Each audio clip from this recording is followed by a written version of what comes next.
Hello, I'm here with James Tagg, and he has a very exciting announcement this week. James? Yeah, so on Tuesday night, we're going to announce the Penrose Institute at the Royal Institution in the West End of London. Very cool. Can you tell us a little about Penrose and where you got the name? Yeah, so Roger Penrose is one of the world's most famous physicists. He was the person that with Stephen Hawking, did a lot of the mathematics to explain how black holes worked.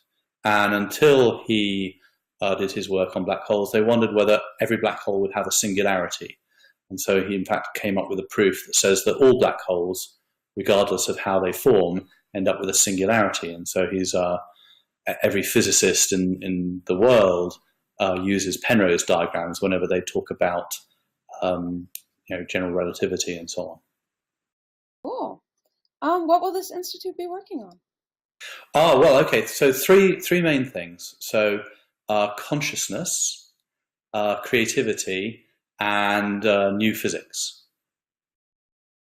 What are you doing with consciousness?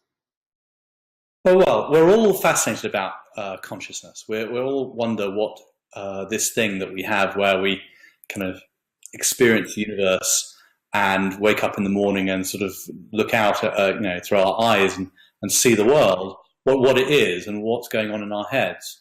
And so a lot of people have argued that consciousness is just a computation. And what Roger argues is that it's not a computation and that consciousness is somehow special, and that in fact the consciousness that we have is a different sort of mechanism to a computer and relies on new insights into quantum mechanics and relativity to understand where consciousness would spring from. Cool. And what about creativity? Well, that's sort of what consciousness is for. So the question is,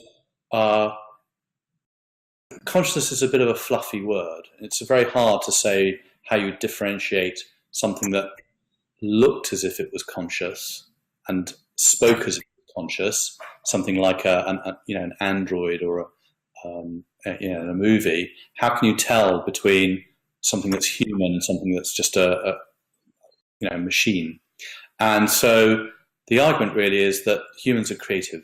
We have this ability to solve problems and use creative thought that machines don't seem to have, and that's very different. And so what we're looking at is seeing whether we can pose questions to human beings that are definitely creative puzzles and look at their brains with MRI and EEG and see what's going on, see if we can kind of find this seat of creativity, or maybe it's a process, or there's something very interesting and quite exotic going on in our brains. Oh, very cool. And how does physics come into play? Well, the original thought in The Emperor's New Mind, the book, was that you need a new type of physics to explain the machine that's in our head. So if our head is not a computer, it must be a more sophisticated machine. And the only way, well, I guess there are many ways, but a way of getting that additional sophistication is something where you blend quantum mechanics and general relativity together and see whether there's an interaction between the two. And so we're looking at these issues between quantum and gravity effects to see whether we can find a machine that would compute more powerfully than a regular desktop machine and explain how we're conscious and creative. Oh, fantastic. So does this all have a theoretical, or is this all theoretical, or does it have a practical application? Well, there are quite a lot of practical applications. At the moment, we don't have any equipment that uses quantum mechanics and gravity at the same time, or special relativity. So all of our sensors, we're speaking today, this is all electromagnetic waves and quantum mechanics. So that quantum mechanics is used to model the computer, and electromagnetic waves transmit our conversation backwards and forwards. But no one really has a sensor that measures anything to do with gravity directly, or the interaction between gravity and quantum mechanics. And we don't use gravity waves at all to do any form of sensing or imaging or transmission of information. It obviously clearly does it in that we can see with LIGO uh, black holes colliding with each other, billions of years away. So we definitely know that something happened, but we don't use it in any way sort of practically. And so there are some interesting practical applications. One of which would be to make a very sensitive gravitational field sensor and point it at the Earth and maybe see gravitational anomalies. Well, gravitational anomalies, of course, are oil and gas or faults in the Earth's crust that lead to earthquakes. So there's a lot of very interesting things you could do if you have a very sensitive sensor for gravitational waves or gravitation, density. Oh, very cool. Where will this institute be based? The main base is La Jolla, but we're also working with both UCL London and Oxford University. And I dare say we will work with some people further afield as well. Very cool. How will you be funding this venture?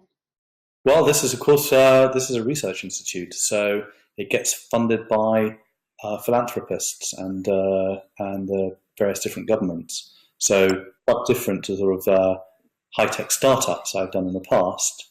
We may spin some things out that will require some venture funding, and that will be an interesting sort of adventure as well. This sounds very cool. Well, thank you for telling us a little bit about it. Is there anything else you'd like to get out there? Let anybody know?